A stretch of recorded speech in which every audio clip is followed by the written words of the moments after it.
guys ready?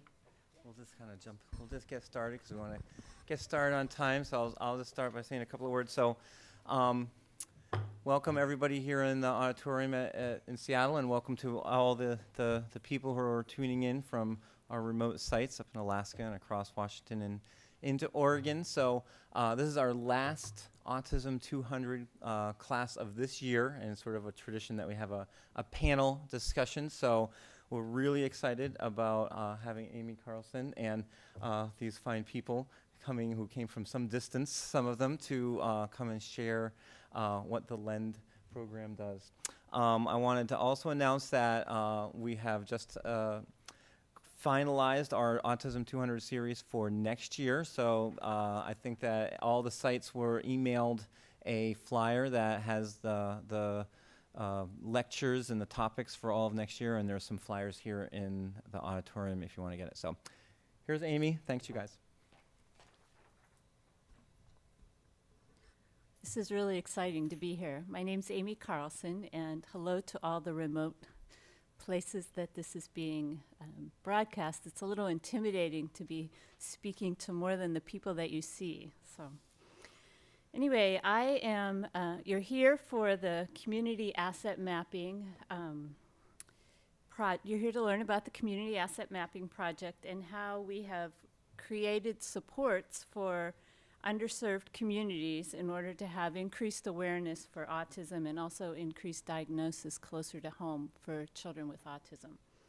And a little bit about myself, I'm a nurse by trade. I've been a nurse for about 23 years, and I have several hats at the University of Washington. I work part-time as the family faculty for the LEND program.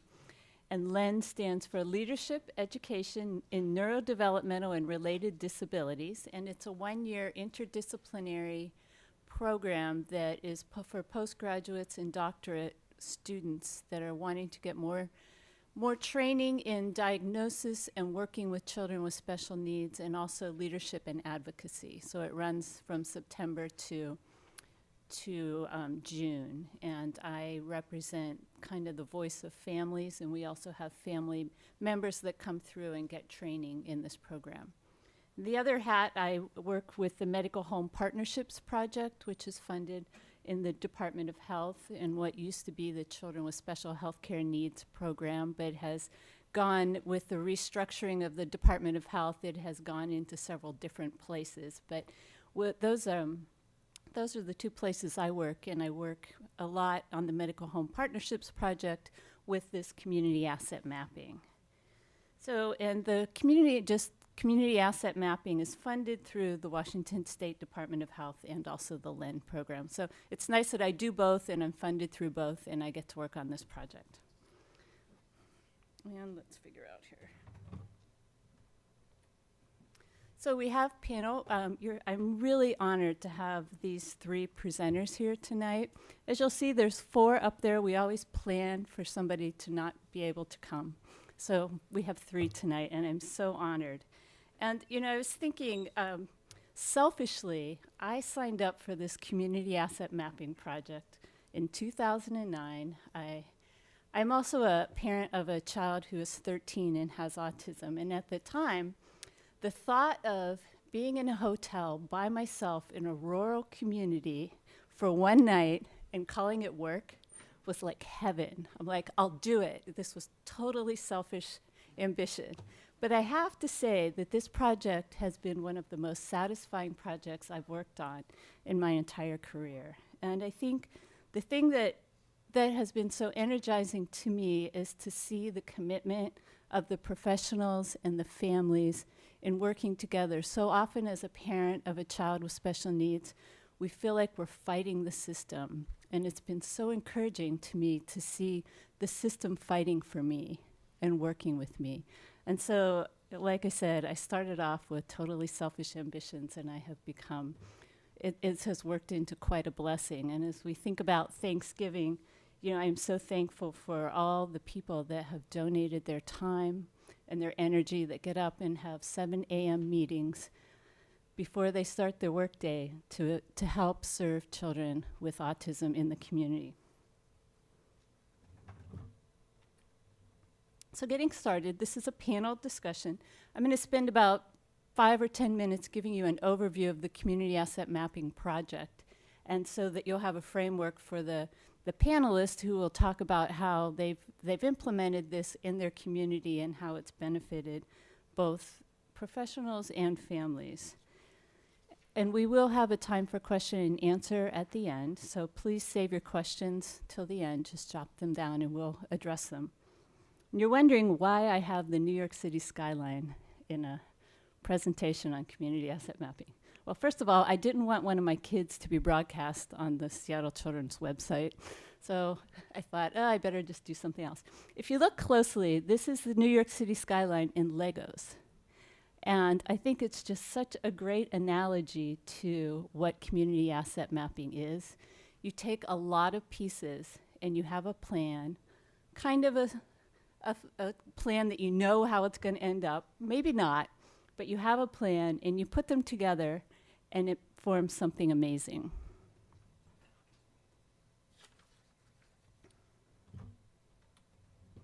So like I said, our original work started in 2009, and it started with the question from the diagnostic centers. In our state, we have at the time had about 6 diagnostic centers in our state, and most of them were either in Seattle or Tacoma, and then we had Yakima. And a couple other places that would do diagnosis, but most of the kids were ending up having to come to Seattle. And with the increase in autism, the wait lists were getting longer and longer. And so we were trying to figure out a way that we could provide some of these services in the community so that it would lessen the long wait list for families that feel like for families that are really wanting to get support and services and diagnosis for their children. Now, the project started with a focus on autism. And over the past year, this past year, we have also done this project around universal developmental screening. But since this is the Autism 200 series, we're going to be focusing on autism tonight and how we have done this process around autism. Also, when we learn about this project, and you'll see the panel members, and they'll introduce themselves, you'll realize that they come from a lot of different backgrounds. We've got families, we've got providers, we've got schools, we've got early intervention. We hope that the focus of this presentation will be on how the impact has been on families, since my understanding is the majority of the people that are in the audience are families, and so we're going to kind of put the emphasis on that.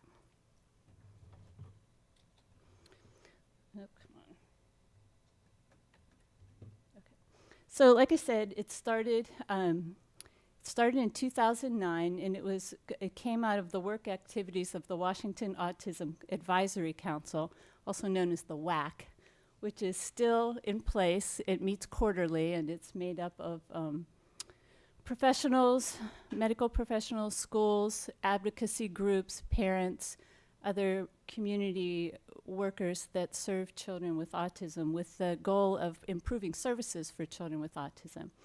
And we started with the desire to possibly decrease the long waiting lists and get services into local communities rather than having everyone have to come across to the west side. This pyramid is our framework for doing our facilitation. And what we did was we had communities that were interested in this and were able to bring together a group of people that included the key stakeholders in the community, and that was schools, the medical providers, the early intervention, the Catholic community services, libraries, other places where children were getting reached, also, child care centers. We brought all the people and the key stakeholders in the community for a half-day discussion. And we went through each level of this pyramid to kind of decide what is happening in your community, and then what are some of the things that we could work on. The hope was that we would start with, are all children, do we know what typical child development awareness is? What are the milestones? And then the general developmental screening, which happens in the pediatrician's office. Are kids getting screened?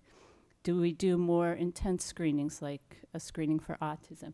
And what the hope was that we would identify each level, and as kids go through this level, some of them won't need a full autism diagnosis and can be actually diagnosed in their community for other things, whether it's attention deficit or other learning disabilities, and not have to wait these long lines for an appointment at the autism center. And, sometimes a lot of communities would ask, well, I'm interested in diagnosis, but families really want to know about services. They'll travel to Timbuktu for a diagnosis, but they want their services locally. And what we have found is you kind of bite off what you can chew. And as we've improved the diagnostic process and the understanding in the community on what even is autism and what are the early signs, the services have followed.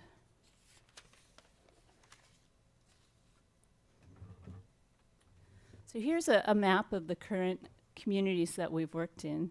The ones in yellow are the ones that have done pieces of this and much of this on their own. The ones in purple are the ones that we have actually gone out and facilitated. And like I said, there was 2 that have focused on developmental screening, and that is Clark and Spokane. But you can see we're getting around the state, but we still have a ways to go. And some of the outcomes that have come out of this project is there's been communities have really wanted training in their communities for child care providers and staff on what are the red flags for autism, because oftentimes the first time children have access to the public is through child care. And once we know what the red flags are, how do we talk to families about the fact that you have a concern? So saying there's something wrong with your kid is not going to be heard, but how can we work with families to help them understand and where to go? So the other thing that's come out of this pretty much across the board are roadmaps, and those are visuals in each community on the process of if you have a concern with your child, where do you go next, what are the resources in the community, and we'll share some of those later tonight. I guess the best story I can think of, the analogy for the community asset mapping project, is one of my son who, I asked him he's 13 now, and I asked him, can I share the story? And I told him the story, and he goes, actually, Mom, I wasn't in 3rd grade, I was in 2nd grade. And I'm like, okay. So he was in 2nd grade. He goes to an autism inclusion program at the local elementary school, which is 3 blocks from our house, but he always rode the special ed bus. And so same bus, 3 blocks up, 3 blocks down, both ways, same bus driver. So by the end of the school year, it was about May, he came home one day and I could tell he was really off. And I'm like, what's wrong? And he's like, Mom. And I'm like, yeah, what's wrong? The bus took a different route, but I wasn't afraid because I know the city. And I think that's our mantra for community asset mapping. To have a child with a diagnosis of autism can be devastating, can be overwhelming. And for us, I guess my hope is that we can say to families, yes, this is really hard, but you don't have to worry. We're in this together, and I know the city.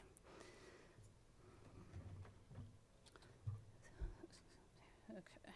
So we have on your handout some resources for community asset mapping that we've put together if you're interested. And we can talk more about this at the end, but one is just all the work we've done in the state. We've put together a community asset toolkit, and one of the communities that isn't here tonight is Lewis County, and they actually have a website about their coalition, which is pretty interesting and amazing. So to move on to the panel part, I'm going to have each of the 3 presenters here for the first round is just to state your professional role, your name, and a little bit about the community that you're from. So Renee.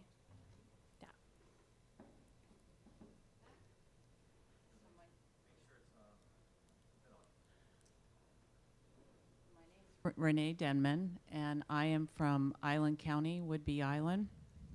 And I am the director for Toddler Learning Center, which is the Birth to 3 program on Whidbey Island. At the time we started the CAMP project, I was the lead family resource coordinator. And I think what got me interested in the program was just when you're a family resource coordinator, you only have the resources at the table when you're with a family, and when you hear often enough that they don't exist, you start thinking about how to make them exist while you're in the meeting. And in Island County, in Whidbey Island, we have North Whidbey, and that's where NAS Whidbey is, and that's a military base. And then we have Central and South Whidbey, and that is smaller schools and also more of a retirement, I would say, population. And some of the unique things about that is that we have, because of NAS Whidbey, we had ABA providers on North Whidbey before we did on Central and South Whidbey. And often we had, families who lived there, depending on what the parents did for a living, meant what particular resources they might have available to them. And I think some of the challenges that the families face on Whidbey Island is the fact that the diagnostic work is either done in Bremerton or Seattle. And if you have transportation, I think the first thing is do you have transportation to get there? And then secondary is you're in the car for 2 hours with a child that you're bringing to possibly have a diagnosis of autism. So when they get there, it's not a real clear picture. So anyways, thank you. Thank you. Hi, my name is Bill. So I'm Bill Cheney, and I'm a school psychologist in the Mount Vernon School District, which is about an hour north of Seattle. And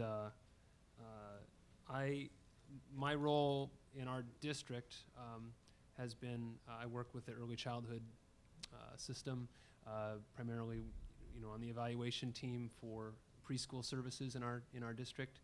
So that's how I became acquainted with and how I connected with this process. So Mount Vernon is a town of about 30,000 people. Skagit County has about 120,000. It's big enough to have some services, but still, mostly people think of going to Seattle when they want, when they need specialized services. As a community, we have a large percentage of Latino or Hispanic community, about a third or so.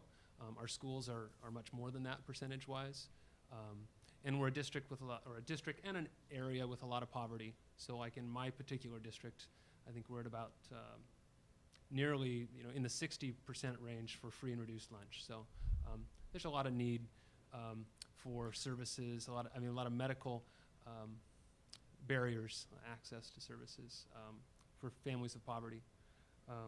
So, those are some of the challenges that I think we have in our community. Cool. Thank you. I have a loud voice, so I'm going to have to make sure. Oh, actually, that's not so bad, huh? So I'm Cindy Carroll. I'm a speech and language pathologist from Yakima. I love this state. I grew up here and spent some time in Spokane, and now I'm in Yakima, and I love working in rural communities with children and families with autism.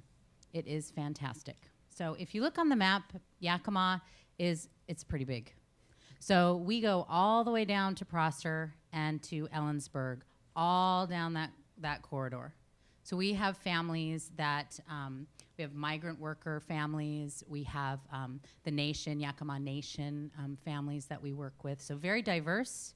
We're an agricultural community, wine, hops, apples, grapes, everything. We've got tons of stuff in Yakima. So we work with farming families and communities also. So I'm a speech and language pathologist, and I'm also an autism coach and consultant.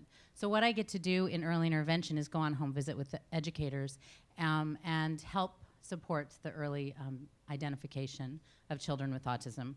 Then I'm also on the diagnostic team and the supervisor of our diagnostic group over there. So I also get to be part of the process with families during the diagnostic piece. So it's fabulous to see an 8-month-old and a 12-month-old, and then see them in clinic and be able to follow that family. I'm also right now working under some grant dollars to help plan services for our community, and part of that is the CAM, which has been fascinating and fun to put some pieces together in our community. So I wear multiple hats. I also still see kids in practice, and partner with our state. I just am a new supervisor for the LEND program, which has been really fun. And Children's Village is a co-location of services. I should have started there. I don't know if you've heard much about Children's Village, but when you're in a big community, you have different sites around your community that families go to. In Yakima, Children's Village is kind of the one-stop shopping for services for families. And so we have a therapy program, an early intervention program, 30 different specialty kinds of services that you can access, a parent-to-parent program, a dental program, a behavioral assessment team. So all of these folks are under one roof. Last year we served more than 4,300 kids. And since we've been open, we just had our quinceañera.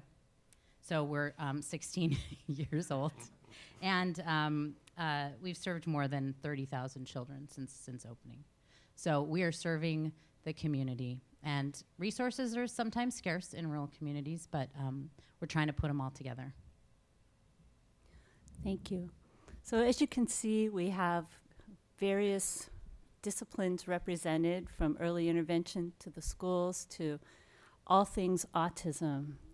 And as they said, in rural communities, some of the challenges are just getting to services and finding services. And so those are things that these coalitions have really addressed. And it's really cool that they all look different, and there's no one community that's the same. So the next thing we're going to hear about are the different community coalitions. And so what is the makeup of the coalition, and what are their priorities? How long has it been going to get on? How often do they meet? Just kind of the nuts and bolts of their meetings. And particularly, how have families been involved? So we'll start again with Renee. This is really nerve-wracking when you can't see everybody you're talking to. I think what I want to say first off is that I am a family member that benefited from the Birth to 3 program. And it is how I got involved as a whole in Birth to 3, becoming a family resource coordinator, becoming the lead family resource coordinator, and now with Toddler Learning Center. And I actually got involved in all this because I, as a parent, was sent to a training. And at the training, I was approached by someone that was there, and they said, we're getting ready to do this project. Who do you think we would need to get a hold of in your community to do that? And I was like, I want this. Oh, I want it. Definitely give me a call. And then I do remember also the first time we sat down, it was actually in a coffee shop. And again, I was nervous. Could I pull the right people together? Did I know enough people in the community yet? But when we sat down and we started talking, and it was clear the kind of guidance we were going to get. And the other thing that was happening at the same time is I had another parent, and I keep bringing up parents because this is who this is for today.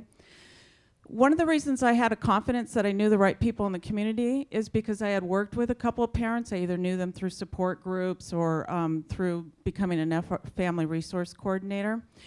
And they brought me together with other people in the community. Oh, you really need to meet this Dr. Renee. You guys are so much alike, and I want you to know them personally. And Renee, you need to meet the family, exceptional family member from Nass Woodby. And those people in turn got me into other doors. But she literally would put these lunches together and bring us together because she just felt like those were the mover and shakers in the community. And that's just a couple examples of parents in my life that have made things happen in our community.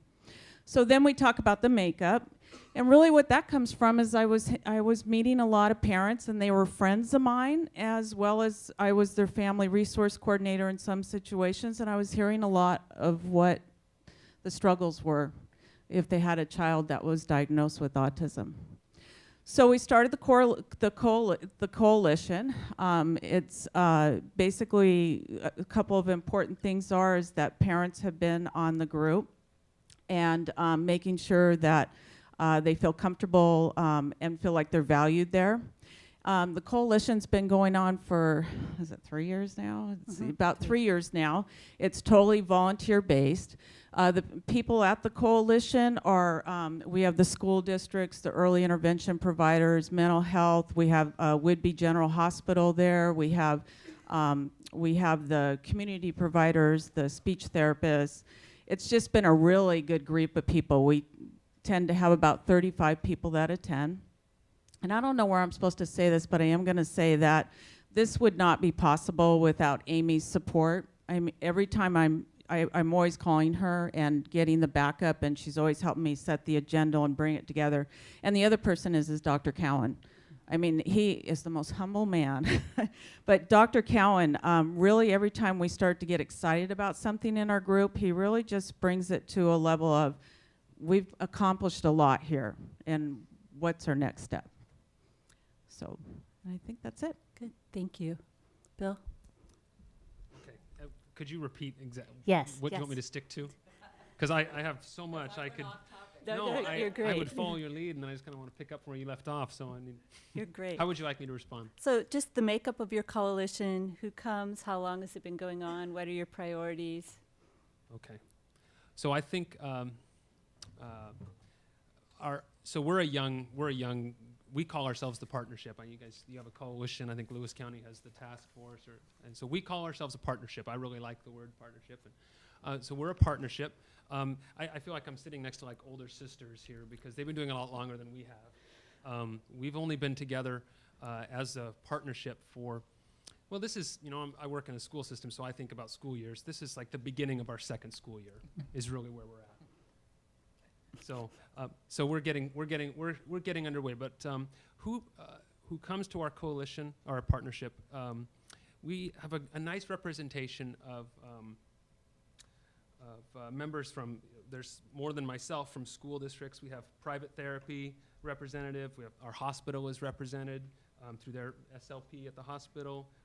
We have county public health, parent to parent. We have one of our members is involved in mental health. She's also involved in parent to parent, and she's a parent of a child with disabilities and a child with autism. So, and then recently we were able to finally secure a doctor to be a part of this group because that's a key member of our communication across. Really, we're thinking about silos and communicating across the various disciplines in our community. So that was exciting new development. We have about 13 or 14 people that are kind of really on my regular list that come. And then there's a kind of a core few of us. We've had as many as, in our earliest days when the CAM project got together, we probably pulled together 40 people. And that was just kind of the genesis of this smaller work group that decided we're going to come together as a kind of a nimble, small group to really take on tasks and carry out the recommendations and the ideas that the CAM project brought to the surface for us. So that's who we are. Our priorities, do you want me to talk about that? Yeah. The CAM project was like, that was the seed, that was or the spark that started our group to meet and think together. That group of about 40 people from a large swath across the county really set out for us two primary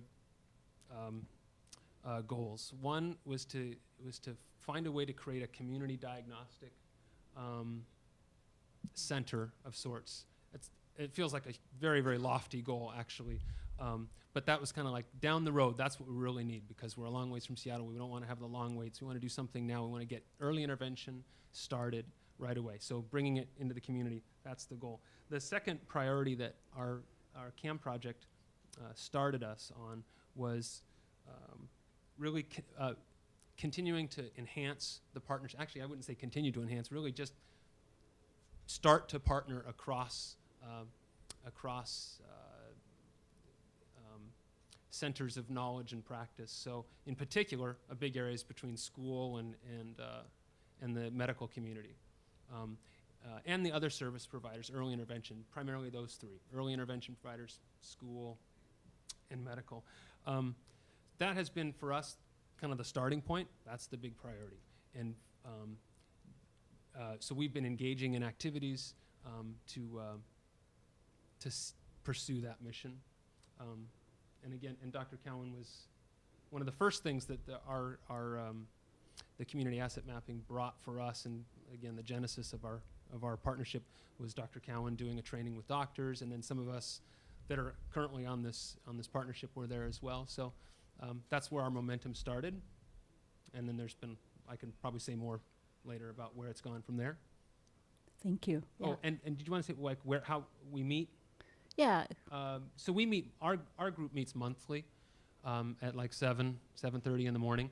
And I would just really want to put a plug in for, I mean, we're all just, this is on top of our regular, nobody's paid or assigned this task. This is people that wanted to add this to their regular duty, to come together and meet monthly in the morning and think together about how we can improve services, which is really exciting. It's a very positive feeling because nobody has to be doing this.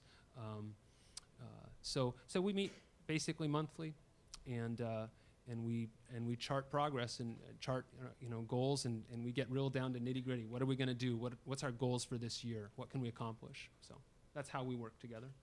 Thank you. That's great. And Cindy?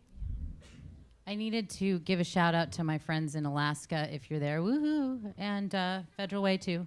Got some folks out there I think are watching the 200 series. Hi. So I'm humbled to be part of our Autism Oversight Committee, which is the name of our group. It's the AOC is what we're called. And we too started in the arena of diagnostics. And we have a medical director named Dr. Diane Levy, who's fantastic and has been a spearhead of many of the things that have been ripple effects at the village. Diane has been part of that in the area of autism. And then in partnership with our friends and neighbors on the west side in developmental screening, and Chuck and the WAC and the CAC, those meetings statewide, which help us stay connected. So the Washington Autism Advisory Council is the WAC, which we talked about a little earlier, and the CAC was the Combating Autism Council. I can't remember all the names. Yeah, same thing, different name now. Went from CAC to WAC. So those pieces that keep us connected. But we started in 2005. And really it was, we need some help on the other side of the mountains with some diagnostics. And Diane was there, so we knew we had a neurodevelopmental and behavioral pediatrician on board. And we knew we had some other pieces at Children's Village, so they started the work of getting the diagnostic team together. And in 2006 came the Autism Oversight Committee. We were very purposeful and thoughtful about planning with this by having multiple agencies from our community. It was really like saying, hey, who's working with kids with autism? Who are the players in our community? Let's get together and have some coffee. And let's get together and start planning around parent supports also. So we had a parent subcommittee that started. There was I remember early on, a survey that went out. And I want to kind of read to you just one of the first year or two of our oversight committee was around what are our core values as a committee? And the parents were 100% vital in this process. What should these core values be about this committee meeting around autism services and supports? And we actually call them our core values for programs with children with social, emotional, communication, and behavioral needs at Children's Village, such as autism. We didn't want to just say autism, so we were very thoughtful about that title. And then it is our goal that services will be family-centered, and we will do this by acknowledging that the family is the expert regarding their child, and honoring the family knowledge about their child, and cultivating relationships to provide ongoing support, and providing support to families. We will provide therapeutic and educational interventions that are individually based, outcome-driven, be founded on current evidence, culturally and linguistically sensitive, and responsive to parents' concerns. These are pretty lofty and strong goals. I mean, we were serious. We are going to serve as a training site and an educational resource for families, school districts, universities, professionals at Children's Village, and other community agencies. So we were going to be that training site. We're going to provide equity of services to all families while maintaining fiscal responsibility. Whew. We're going to fit within the existing framework of Children's Village, and we're going to strive to work creatively to maintain fiscal needs of programs. This group was so powerful, they decided that they'd put together a little classroom for children with autism and early intervention. And for 4 years, we had a little classroom with some grant dollars. And the Autism Oversight Committee said, we're going to look at other programs. They went on little site visits around the state, figured out what it looked like, put together the grant dollars, and had a program that had education, the medical and educational model together for 4 years. We couldn't sustain it fiscally. It was challenging. We didn't have the new ABA provision that's out there now. But that's how powerful this group is. We also mapped our physicians around developmental screening and general developmental awareness. So we mapped which physicians were doing ASQs, MChats, things like that. And then just most recently, we mapped mental health and behavioral services. And those were some of our priorities since 2005, and that's just a nutshell. We meet monthly. Sometimes it waxed and waned. There was times when there was only 5 people at the meeting, but we kept going. And so now there's more like 35. And we meet monthly again. We take a break in the summer now. I'm blessed to be in grant dollars, to be able to keep putting it together, sending out those doodle scheduling kind of things and getting people on the right day and time and all that good stuff. But so we're blessed to have those grant dollars, and we realize that that's not the case in every community. But the rest of the folks that come, we have school districts, ESD, Catholic Family Services, mental health services. I mean, the list, it's just a list. We've got quite a few people coming to our table, which is a blessing. Thank you. And Island County meets quarterly. And one thing we talked about, we met for dinner beforehand, and one thing we talked about was that all of these coalitions kind of take a break in the summer and reconvene in the fall and kind of talk about where have we been, where are we going. So I know sometimes it's kind of overwhelming to think of the whole picture, but if you think of little pieces and how they have fit together and evolved into something that has really served not only the families, but also the providers and the schools and all the people that work with children, I think this program has served all of them. So it's really exciting to actually have all 3 of these folks at the same table, because often with my work, I just kind of I'm the hub, and I kind of connect everybody from afar. So it's been really a privilege to have this group and to be able to do this presentation. The last thing we want to talk about is just what impact has this work had on the community and on families. And also, I think it's good if we can either do this in this round or do one more round. And what are some of the lessons you've learned? We talked about some of those in our dinner beforehand, and just the fact that it's a process, it's a journey, it's not a destination. You're not going to come together and come up with a product in 3 months. It's so much of the energy is about getting to know each other. And just this week, I got an email from somebody at the Seattle Children's Autism Center wondering about who could see a family in Spokane. And I'm like, oh, that's one of my communities. Let me hook you up with this person who's in Spokane. And just the connections that we've made that have crossed the state have been part of probably the success and the satisfaction of this project. So we'll talk about some of the impacts and lessons learned.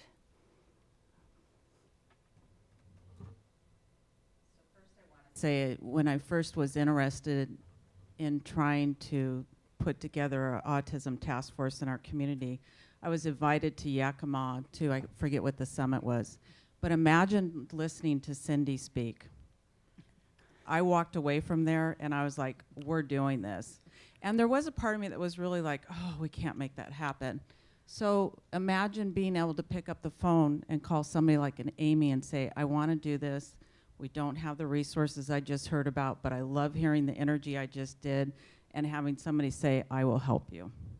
I will come out there and I will help you figure out how to make this work for the community. I'm sorry, I just had to say that while I was listening to you, because it reminded me of why I wanted to do. I was just felt so great when I left that summit. So the impact. I think the biggest impact for us has been a better communication across providers. I did forget to mention we have doctors. We have 2 doctors, one from Nass Woodby and one from our public doctors that attend the meetings on a regular basis, and they send, if they're not there, they send their case managers, the people that are actually handling their appointments and that type of stuff, and they will answer any surveys we send out. But impact is just everyone talking to each other, really understanding what resources are available, what challenges they're facing. And then also, you know, as the law has changed about ABA, instead of, we as a community have problem solved, well, we've had ABA services on North Woodby. How do we bring that to Central Woodby and South Woodby? And then, so anyways, it's just, and then we also have done a memorandum of understanding, and they've done that with the Birth to 3 program. That's between the ABA providers and the Birth to 3 early intervention providers and the school district. And that's about how are we gonna have ABA providers within the school district? What are the guidelines we're gonna follow? So if there's any problems, we can come back to those guidelines. In Birth to 3, the same thing. What are gonna be our guidelines? And the other reason for doing that is to be transparent with the parents so that they also know how we think we're working together. And if we're not, it just gives them a roadmap too of the way that we're doing things. Just more resources in the community. We now have someone who does the STAT, which is a screening for autism. And we have a preschool. I'm so glad we have a preschool that in our Birth to 3 program, and that's by someone who attended the UW program for best practices. And so anyways, again, I think the biggest impact for us has just been being able to come together once a quarter and strategize around what we want to make happen, who the correct players are to make that happen, and bring it into the community. Thank you. For those of you, we are so enmeshed in this field that we often just throw out acronyms. And ABA is Applied Behavioral Analysis, and it's one of the treatments, one of the many treatments you can do with children with autism. And what that kind of treatment is it's targeted towards kind of extinguishing behaviors. And so in our state, as of January 1st, 2013, a law was passed so that kids on Medicaid could get coverage for ABA services. And some other insurance companies have come along and are also covering children for ABA services. And that's been a huge movement in our state, and it's been a huge benefit to families to get that more intensive behavioral support. So if we start saying acronyms, and I know I do this all the time, just put your hand up if you don't know what it is, and I'll try to explain it because it's kind of my language. So, and you know, Island County has been really exciting to watch. It's the one community that we work with that also has the military in it, and so they have different challenges because that whole system has its own insurance company or insurance provider, and those children already had ABA services. So once this ABA, they were already covered. So once Medicaid came along, they were already in place to kind of support these children. And because of the Autism Coalition, everything was networked, and it happened a lot easier and more seamless. So we'll move on to Skagit. Okay, so impact and lessons learned. Gosh, there's so much to say. It's hard to know where to begin. Impact has been, at this point in our early days, it's been largely one of impact on professionals, but not exclusively on professionals. We're fortunate in our autism partnership to have kind of fell into a relationship with which is what's now the Ready Lab out of University of Washington with under the direction of Dr. Wendy Stone. Last year, and I think we have you to thank for helping us make that connection. But because our autism partnership was meeting, there was kind of a venue or a place for Dr. Stone to communicate. She was looking for a community to pursue a grant, implementing a grant funded program for earlier identification, and earlier intervention services. And so since we had a group charged with that as our mission, it made sense for us to partner. That was a huge kind of start for us. What that brought to us initially was we hosted our partnership took the initiative to create a training opportunity for all kinds of professionals in our region. It was a very exciting thing. We actually have no money, so you have money. We had to ask Starbucks for free coffee that day, and Costco gave us a few bucks for some snacks. Actually some a school district chipped in some money to rent this facility. A couple of school districts chipped in some money. So we're doing this with no budget, but we were able to pull off a training that was very successful. The training was on what we call the RIT. It stands for Reciprocal Imitation Training. A doctor from, I believe it's Michigan State University, came out and trained, and that's been a really great impact. It trained professionals on a very simply implemented and powerful early intervention modality for children basically under 3 that are just suspected to have autism. That's been pretty exciting because now I know, I was just talking with our group last week, that many professionals around the community who did that are just very excited about it and are using it. The therapists at the hospital, early intervention providers, birth to 3 providers are using it in classrooms. It's very exciting. So we know that that's rolling out as an impact. And we're going to do that some more this year.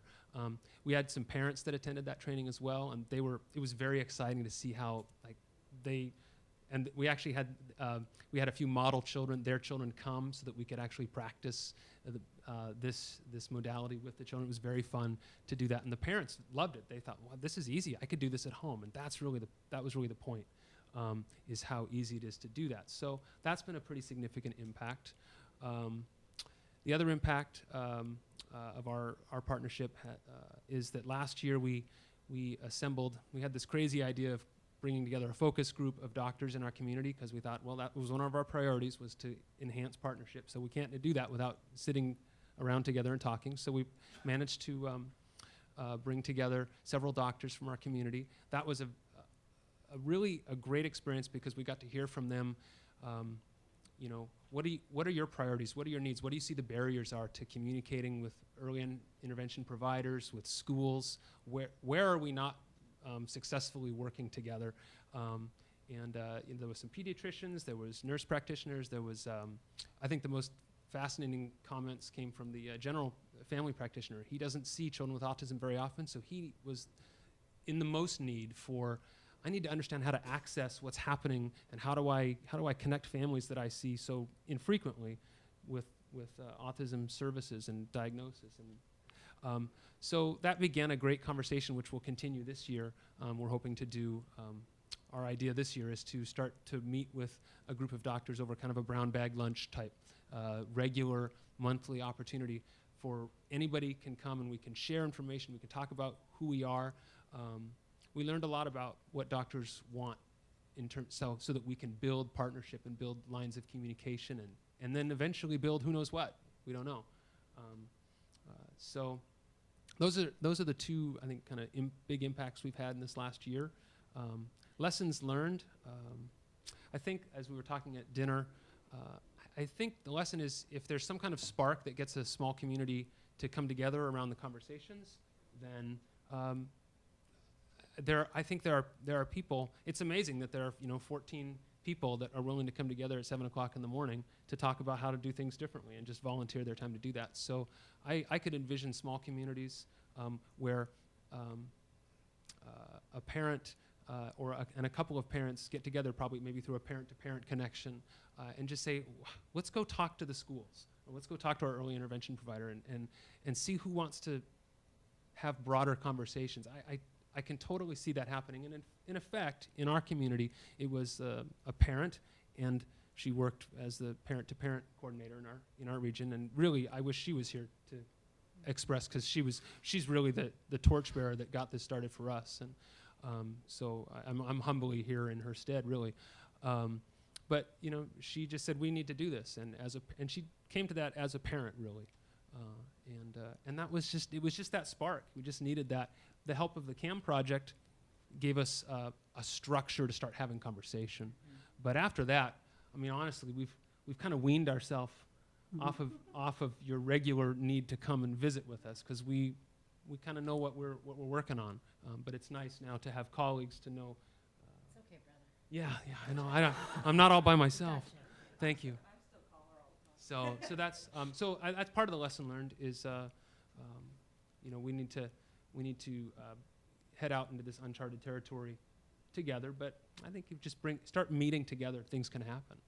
So Yeah, thank you. It's so exciting. And yeah, 7 o'clock in the morning driving from Seattle is a little brutal. I think one of the benefits of the University of Washington being involved, that's my office is housed in the Center for Human Development and Disability, which is the CHDD, which also has a child development clinic on the second floor. On the third floor is the University of Washington Autism Center, and down the street is the Seattle Children's Autism Center. So I am, and across the street is the School of Psychology. So I am very close to a lot of different projects, and one of the benefits of that is that I've been able to connect a lot of these rural communities up with the grants that have happened at the University of Washington. And that's been really exciting to sit down. I meet Wendy Stone in the coffee shop on a Friday morning and say, oh, this one would be good, and call this person, and this person would go with this grant.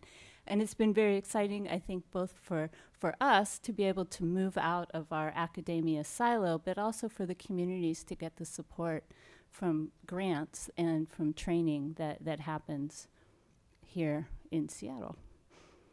So, and Cindy? I love talking about this. I think it's so exciting, and thinking about these different communities with different people from the community sitting together in one room talking is very, very cool. As a speech and language pathologist, I love working on communication. I'm a communication specialist, and I love the perspective taking of others and being able to think about that and think about these powerful meetings between parents, the special ed director, a teacher, the mental health director, Children's Village director. So we've got this huge catalyst of people having conversations, and all around the topic of autism. There's elephants on our tables. We talk about them. We break down barriers when we're together.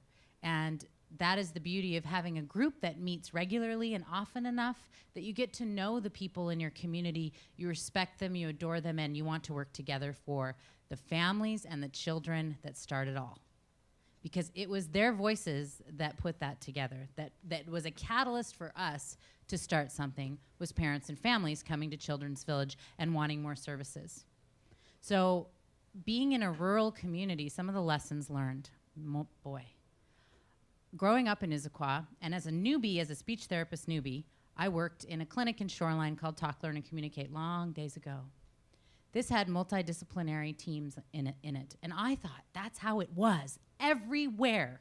Seriously, I did. I thought that was it. So then I moved to a different community on the other side of the state and an outpatient rehab program. Very different from a private clinic with multidisciplinary care. And I was in depression because I couldn't do what I needed to do without my team of people. Where's the OTs? Where's the behaviorists? Where's all the people? And then I realized starkly, oh my goodness, rural communities do not have these resources. Children's Village. I moved to Yakima. Being able to support evidence-based practice and meeting the community where it's at is what these groups are about. Pushing envelopes, but knowing the culture of your community and where your community is at. It's changing lexicons. We didn't know in our community, we still are working on what is a BA? What is a BCBA? What does a BCBA do with ABA? And what is an SLP? And what is sensory processing? And what is all of these all of these things that take time to trickle over and get in communities. And then you have to have champions that are practicing with fidelity to those practices. And you have to have it. Seattle has had it for years. You guys have been doing it for years and years and years. It's ingrained in what you do. We don't have that in our communities. We don't have that to draw from. So we are putting together support systems for us to create that culture and bring that piece forward. Don't give up. That's a lesson learned. Stay the course. Don't give up. Keep going. It's not just about us, right? Explore grants. Listen to families. Share a common vision. Know where you're at in the moment. Stop to reflect and say, okay, this is where we're at now. Remember last year. Okay, now we're going to think about going here. I used to think community asset mapping was an actual map. A couple years ago, I was like, I'm going to make the map. It's going to be awesome. It's going to be this cool thing, and everyone's going to be able to look at it. They're going to know everything in Yakima. It's going to be perfect. It's not about the map, as Amy said. It's about the process of getting people in the room, talking, and moving forward. That is the catalyst. That is the asset mapping. Having 2 mental health providers in our community getting together and talking about ABA and the new provision from the Healthcare Authority, that's amazing. That's amazing. I think that I just can't say enough for the power of the group. That was probably enough talking. Thank you. Thank you so much, all of you. That, as you can tell, there's a lot of enthusiasm and passion, and it just keeps building. So we have about a half an hour, and with the remaining time, well, since we have a little time, I'm gonna kind of wrap up here. First of all, to the outlying communities, if you that are logged in here, if you live in some of these communities, please contact me, and I'll hook you up with the coalitions locally. And I have, let's see, these are, yes, I can't. These are some roadmaps. I have some examples in your handout of just some roadmaps. This is one that was developed by Lewis County. And I have some hard copies for those of you that are interested that are here in Seattle. You can also get these on the website that I posted under resources. So this is one for families. What do you know? What are the keys? Is my child typical? What is typical development for my child? And then how you go from there. Oops.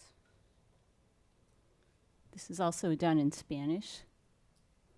This is a form that was filled out. This was a collaboration between the University of Washington LEND program, one of our psychologists. I took her down to Lewis County because they have basically one pediatrician practice that sees the majority of kids in the community. And that pediatrician, one of the pediatricians was interested in developing a relationship with the schools and kind of co-managing the kids together. And they formed what they call a SMART team, which I can't remember what the acronyms are, but it's basically the school, the special ed director from the school, and the pediatrician, the birth to 3 center, and any providers that are working with that child can fill out this form. And they meet twice a month on Fridays and kind of talk through the case, talk through the child's information, and then decide what else they need to go on. And if it's a really straightforward situation, they can often start services for these kids with autism before they get a diagnosis, maybe from a developmental pediatrician. This is my contact. Email is the easiest. My colleague Kate Orville is here, and she's the other guru on community asset mapping, and between the two of us, we can figure out what you need. But as we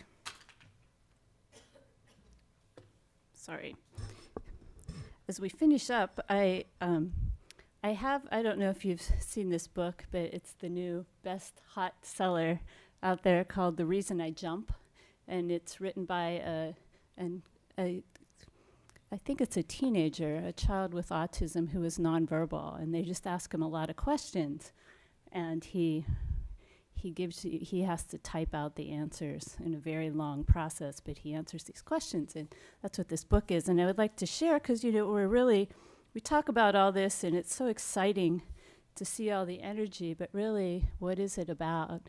It's about the kids. And they ask him, would you like to be normal? And he replies, what would we do if there was some way that we could be normal? Well, I bet the people around us, our parents and teachers, would be ecstatic with joy and say, hallelujah. We'll change them back to normal right now. And for ages and ages, I badly wanted to be normal too. Living with special needs is so depressing and so relentless. I used to think it'd be the best thing if I could just live my life like a normal person.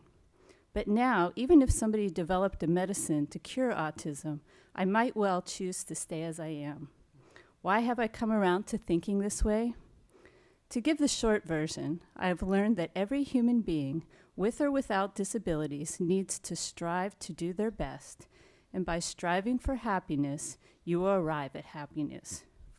For us, you see, having autism is normal, so we can't know for sure what your normal is even like. But so long as we can learn to love ourselves, I'm not sure how much it matters whether we're normal or autistic. And I look at all the work that has been done and the passion and the commitment in these communities and in Seattle, and why does it matter? And I think it matters because children with autism want to be part of society and life just as much as we do. And anyway, so I'm going to open it up to questions. If anybody has some questions for the panelists, we're happy. We have about 25 minutes where we can answer questions.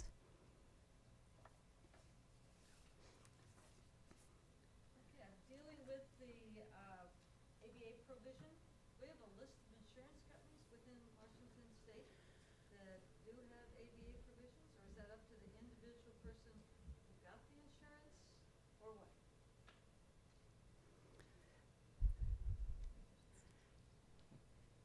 So are you asking what insurance? We have a list of insurance companies within Washington that have ABA access in-home, ABA counseling, or ABA. So the top three that I know of. Oh, so the question was, do we have a list of insurance companies in the state of Washington that cover ABA services?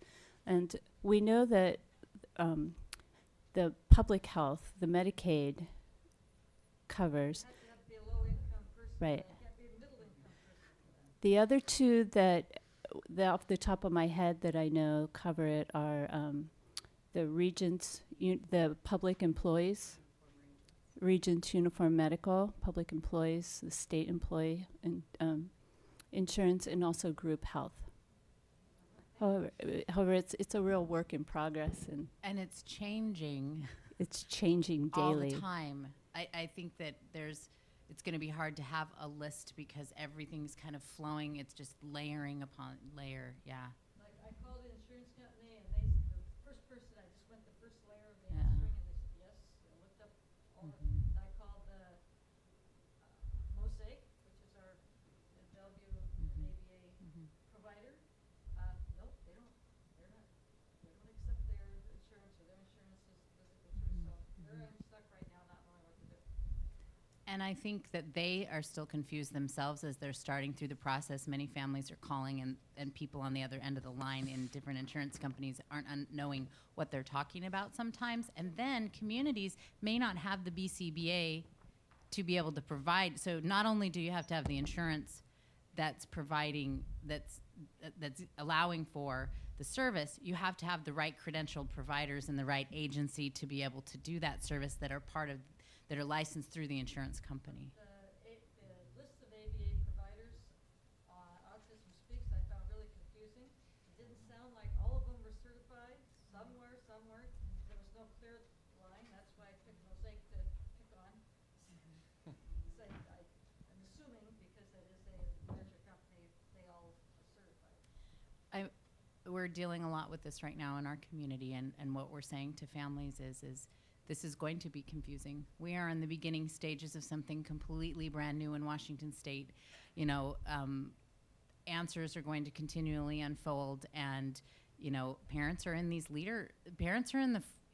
beginnings of this. You know, it's going to be fascinating and quite a bumpy ride. Now, I would just echo that. It is just a real changing situation, but one place you might get information is the Washington Autism Alliance and Advocacy Group. Okay, so you know who to go, but anybody who didn't know who isn't as connected as this person might be a good place. I gotta find someone up higher, but I don't know quite how to find Yeah, someone up higher. so, yep, absolutely. I also want to say, did you look at there's a national ABA certification site, and there are a bunch of people, like, I don't know, 100 or 150 people from Washington State?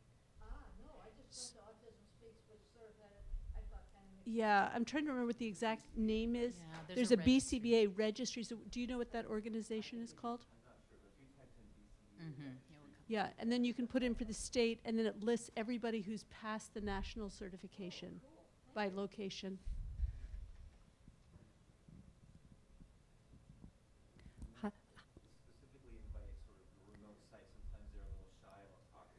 Yeah, I was just going to ask, how do we hear from the remote sites? So they can speak up. They just have to turn their microphones on and sometimes they will reply. And also, if you're in a remote site and can't hear us, please let us know. Well, are we going to repeat everything then?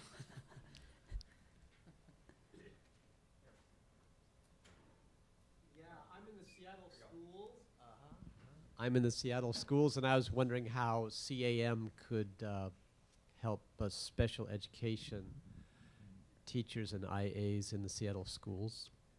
Selfish question, but Good question.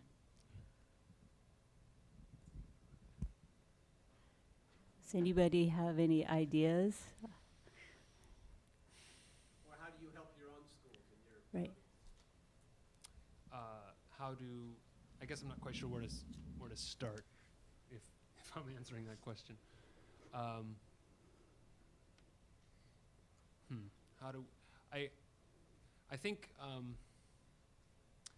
you know, for our group as a group in infancy, we're just bringing people to the table, and in our case we have you know, I'm the only person from my school district that sits in this group right now, and it's actually that's not entirely true. We have the director of our preschool, our contracted preschool service is there, so she has, you know, in terms of those teachers are kind of represented by our group, our partnership, and so as we think about how the partnerships we form, you know, our group kind of would represent them in terms of what their needs are, and so I can see moving forward as our partnership starts to develop ways to communicate. We'll be talking to our teachers and saying, well, here's what we're starting to form up in terms of systems of communication and resources that we want to make sure that teachers have, so that teachers can pass it on to parents.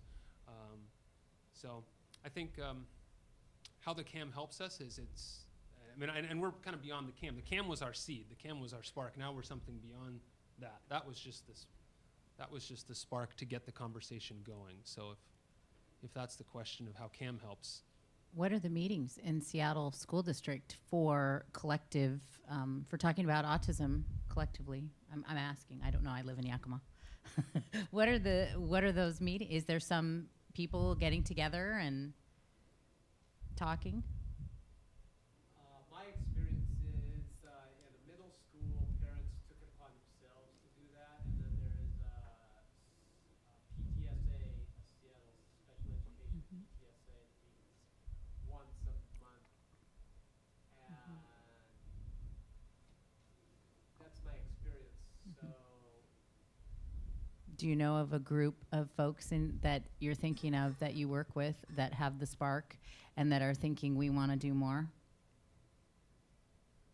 I think Spark, absolutely. Tinderbox for the sparks. I don't know how to Mm-hmm. help me. I'm Kate Orville. I also work on this project as is Dr. Kathy Tucholsky who's here. But we just started working more recently with Clark and Spokane counties, with the Department of Health too, and which is taking from smaller communities that you kind of know or they know everybody who should be involved, and then you get to a bigger community like King County where there's so many people and they're trying to figure out how to do it differently, and so it is a different process, but we'd be happy to talk with you more and just kind of brainstorm. One of the things that we also found in doing this work is the difference between a medical diagnosis of autism and an educational eligibility for autism is a point of confusion for a lot of people, the people in the education system, the parents, for medical providers, and so part of the process sometimes is just figuring out what you're even talking about, because all the acronyms, or you're talking about the communication. So you're coming from one of those pieces, but we'd be happy to talk more with you and brainstorm. Because it is different in a big community, and sometimes it's choosing a smaller community, a neighborhood, where it might be more broadly, but you would be a test case. Good, thank you. Can I, real quick, Yeah. I'm sorry, but I want to see if this would help at all to be a little more specific. We have our special ed directors and our psychs from the school district on our committee. And number one, they're at the table, so they're across from the ABA provider, the doctors, the case managers within the doctors. And so first off, they're there, and that in itself helps the school district a lot. I mean, they put together an understanding of how the ABA providers would be able to come into the school, when would they be able to practice, when not. They need to go through volunteer training, all that type of stuff, and that came about because of the Autism Task Force. And when I think about the CAM, and I'm gonna, and I think about Seattle, it is a big thing. But one of the things about Birth to 3, I hope nobody from ESIT's watch this. One of the things about Birth to 3 is a lead family resource coordinator, or the lead agency. One of the things our charge is about is a coordination of services in the community. So I might even think about, even though you're the school district, think about whether or not that lead agency could help you make the connection with CAM, which in turn would help you make the connection with the different providers in the community, school district, doctors, psychologists, and bring all that together. Just a thought.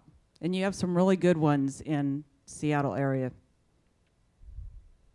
You're saying that your special ed director sits at the same table? All three we have 3 school districts. We even have our superintendent. I mean, we've had superintendents show up. They definitely send their school psychs. But yes, we they're have all. SPED directors and ESD at our table too. With the, it's really about the medical and educational models coming together also, and how important that conversation is. Yeah. So would you call our special ed director and the news? I do want to say that when I started this, I was the lead family resource coordinator, and I think many lead family resource coordinators see themselves as we just don't coordinate for families. We also try and bring the community together to help develop resources when they're not there. So again, it's just a thought of a route to take. Come out of the school, have somebody else initiate it, and then maybe they'll be able to pull them in. Thank you. Oh, hey there. Is this on? I have been an ABA therapist for 7 to 8 years, and I'm a graduate student in the University of Washington in the Early Childhood Special Education program. And I just really identified with what Cindy was saying. When I first started in ABA, I worked at a multidisciplinary clinic in California, and we had OTs, PTs, speeches, and behavior therapists all under one roof, and it was so valuable to have those conversations, to talk about like kids as a group and like get all those perspectives. I think it's like the most valuable thing ever, and I just feel like that's something that's kind of missing. Like you get it in the Birth to 3 clinic, but like past that point you get it in the school district, but not really. I just wish there were like private services that were like offering those kind of things. Do you guys know of any in Seattle? I don't. I live in Yakima. I'm just kidding. I'm teasing. I'm teasing. You're exactly right. What's happening is we're getting folks coming out of university programs or people coming from California or places that have had that experience. And once you know how powerful that is, then what do? You know, we need folks to come out of the university programs and leave their communities, leave that community and go into the rural areas and saturate it and do internships and spread that culture as much as we can and support those school districts to have that culture embedded in their school districts too, because there's where all the people are, right? And a lot of this is driven, unfortunately, by the green dollar signs. This is very expensive to put together with that many folks at the table. But you've become now this hybrid, right? You're not just whatever discipline, early childhood. You are now treating autism as an autism provider, which is a different thing, which I continue to try to talk about in rural communities, that it's not just the discipline that you have. It's if you are immersed in multidisciplinary care in a way that everybody is at the table, transdisciplinary, I should say, shouldn't I? Everybody's at the table, then you become something different. Those are the providers that are able to really make change with kids. And they're the ones that are going to be the leaders. Mm-hmm. You're a leader. All you folks coming out of the programs that have experience with other disciplines, you're the leaders. Do you feel that way? No. You are. Absolutely 100%. I don't know of any private places anymore. The program that I used to work at and other programs that I used to know back in the day, 10 plus years ago, are no longer existing because they couldn't keep their doors open because of insurance reimbursement and all of those things. Bummer. So now those programs with all of that multidisciplinary care are happening in universities or specific, the new ABA provision is hopefully going to be able to put that medical, the ABA programs and classroom model into medical places like Seattle Children's, right? And then they'll have those folks again. I don't know why we are not talking about this more. This is like a huge topic. Like, we need a whole forum just on that. Okay. Thank you. Thank you.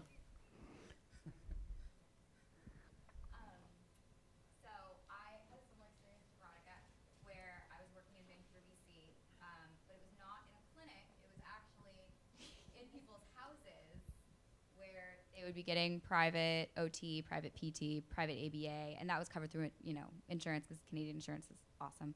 But we were having our meetings and we were holding these sessions in people's homes. So I think that lowered the cost a lot. And I wish there were programs like that in Seattle and maybe even in rural communities. Like that would be something cool. More home-based services. More home-based services, Yeah. but also coming together in meetings. We would have meetings every 2 weeks with the child's neurologist, SLP, OT, the ABA therapist, who was me, and the parents and the families. And that was just amazing. That was an amazing experience. And that's like the other my piece vision of what to bring to is Washington being able State. to talk together as providers. That's another issue. And here's the big problem. Who pays for that? That time, All right, we had a someone call in from Wasilla, Alaska, and they had Derek. Hi, Derek. Had a question for the panel. He says, well, there are a lot of different groups up there, sort of like the early childhood group, the special ed group, the parent groups. When he thinks about it, he's worried that there might be some resistance to meeting, and he was wondering if any of you ever had any experience with people just saying, hey, it's another meeting. How am I going to find time for another meeting? And any advice around that? bring cookies. I don't know. Any resistance to meeting? Yeah, cookies and coffee, and I don't know. I think maybe he feels like maybe there's not enough people to start, so it's. But I guess you start with 2, and you go and you go from there. like you said, you had times where you waxed and waned down to just a few people, but I think like in our partnership, we have a commitment to meet, and I think it just starts with that. I would add, when I started on this work, I individually called people, and part of it was to get information from it. And I did individually call. It took the individual phone calls, and I knew those people because parents had introduced me to them or because the work I did. But I also told them why I needed them to be there. What did I need to know from them at that meeting, and what piece were they carrying? And if you can't make it, would you please send me an email of what your thoughts are on it? And a few that couldn't sent me the email. But I think the more important thing is, why do I need you there? I think one of the biggest nuggets of coming to the AOC in Yakima is everybody's excited because the first part of what we do in our meeting is just sharing. So it's just going around the room, and everybody's excited to hear what other people are doing. Like, for example, over the summer, we now have one person in private practice, and one of our parents who was at the very beginning of our AOC meeting now has her own foundation and is doing social skills. It's called Lynchpin, and it's this very cool social skills training spot where you do Legos and Pokemon and all of this great stuff over the summer. So we got back this fall, and our updates took the entire meeting because everyone was so jazzed to hear about what's going on in the community. And how exciting is that? So I think it was a natural pull for people to kind of see what's everybody's doing. But we've been doing it for quite some time now. So I'm trying to think, what was the beginning to get people there? We needed each other. That's how we got there. We needed each other badly. And maybe another thing to overcome resistance would be clarity of purpose, even if it's so real clear sense of what you want to accomplish, even if that's just a singular goal over a specified period of time. That some people are afraid to commit when there is no apparent end date to the commitment. So that may be helpful too when you say we're going to meet for 6 months, every month, and here's what we're going to accomplish in that time. Then you've started to build, like, well, I could do that, and then so that might overcome resistance.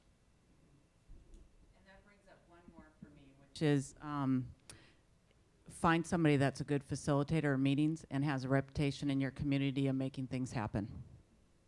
And if you can get them on board, that often will bring the people to the meeting.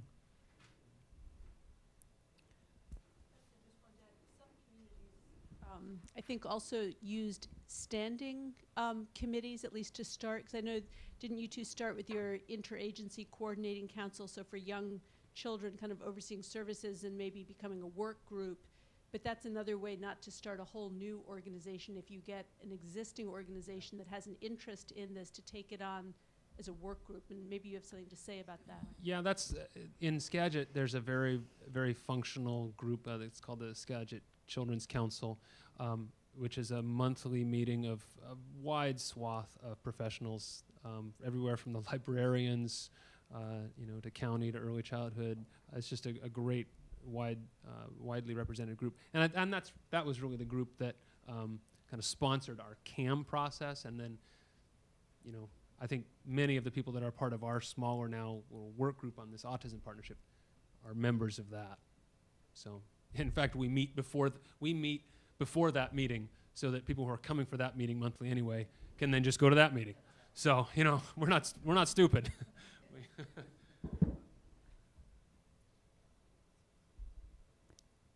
Any other questions from anybody? Well, thank you for coming tonight and for being part of our presentation. I hope that it was inspiring, and I hope that we gave you some ideas to take away, and also feel free to contact us if you have any further questions. Thank you.